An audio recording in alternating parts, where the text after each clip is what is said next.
27 minutes after the hour on your Monday morning. Remember when President Obama called ISIS a JV team? Well, now he's saying he didn't.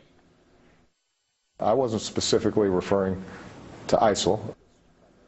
Up next, the official ruling on his comments. Were they true or false?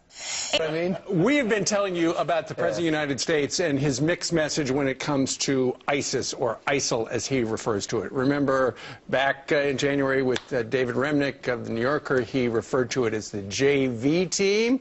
Well, yesterday he said, hey, people got that wrong. Listen, here's the President. Keep in mind, I wasn't specifically referring to ISIL. I've said that regionally, there were a whole series of organizations that were focused primarily locally, weren't focused on the homeland, because I think a lot of us, when we think about terrorism, the model is Osama bin Laden and 9/11. And I was very specific at that time. What I said was, not every regional terrorist organization is automatically a threat to us that would call for a major offensive. So rather than answering the question, bad intelligence or misjudgment, he just explains it away. But the ruling is in from PolitiFact. Say this is completely false, this explanation. It says, Obama said his JV comment wasn't specifically referring to ISIL. He was not specifically asked about Islamic State. But it's pretty clear this is the group that was being referenced in the conversation. The transcript backs this up. As do news events from the time of the discussion. We rate the statement false. Right, because David Remnick had asked him specifically about how ISIS, which was not a household word back then, had taken over Fallujah. Yeah, he said, even in the period that you've been on vacation, Mr. President, the last couple of weeks in Iraq, in Syria, and of course in Africa, Al-Qaeda is resurgent. And then he came back, yeah, David, by analogy around here, and he went ahead and said, essentially, it's JV. Just because you're wearing Kobe Bryant's jersey doesn't mean you're Kobe Bryant. Well, they're actually better than Kobe Bryant. All right, 26 minutes now before the top of the hour. And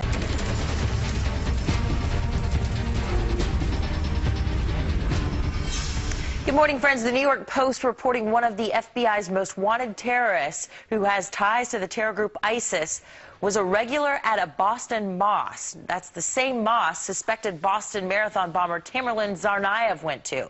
WFXT reporter Catherine Parada joins us live from Cambridge, Massachusetts with more. Good morning.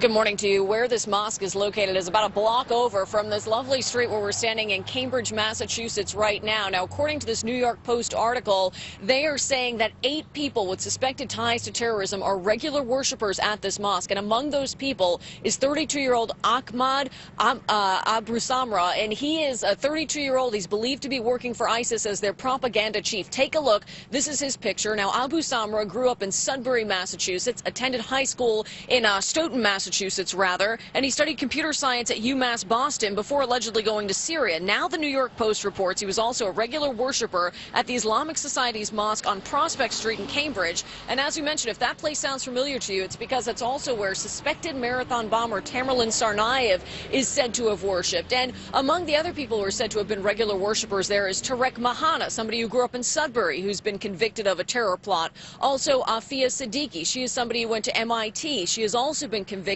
of trying to plot a chemical attack in New York City. So once again, Abu Samra, believed to have been a regular worshiper at this mosque, now believed to be working for ISIS in Syria. We'll continue to follow this. For now, live in Cambridge, Massachusetts, Catherine Parada, back over to you. Catherine, thanks so much. Brian, over to you. All right, let's change gears now. Talk about terror and maybe some tactics.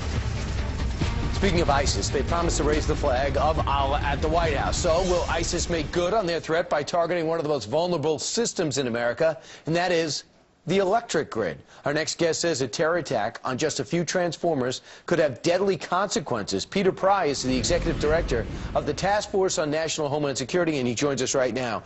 Peter, this has been done before already in Mexico by drug cartels, and your fear is they'll combine with ISIS to do something like this here?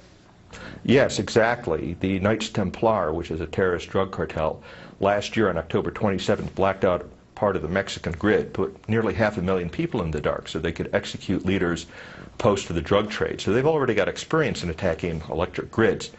Over the Labor Day weekend, ISIS was known to be in communication with certain criminal gangs in Juarez. You know, we don't know which ones. We know they were talking about coming across the border to to do some kind of an attack, some kind of mischief, and the border is completely open and unprotected. What do you think the attraction would be to have a drug cartel team with the terrorist organization, being that they have different objectives, one to maximize profit, the other to spread a religious philosophy? Well, actually, they have the same objectives in the sense that you just described.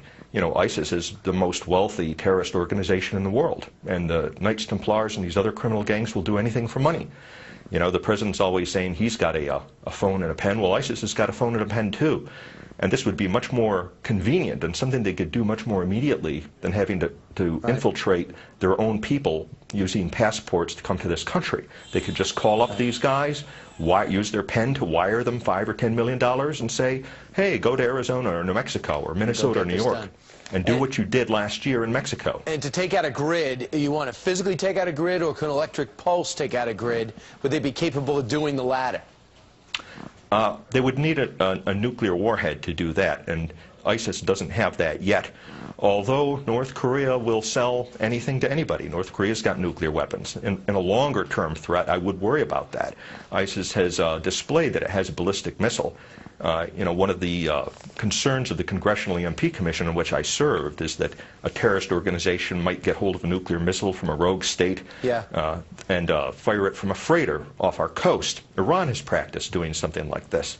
But the immediate threat I've been talking about lately is a physical sabotage attack like happened in the Metcalf Transformer substation last year on April 16th, which appears to have been some kind of a professional attack, according to the U.S. Navy SEALs. All right, you've been warned. Let's bolster the security around that area. Peter Pride, thanks so much.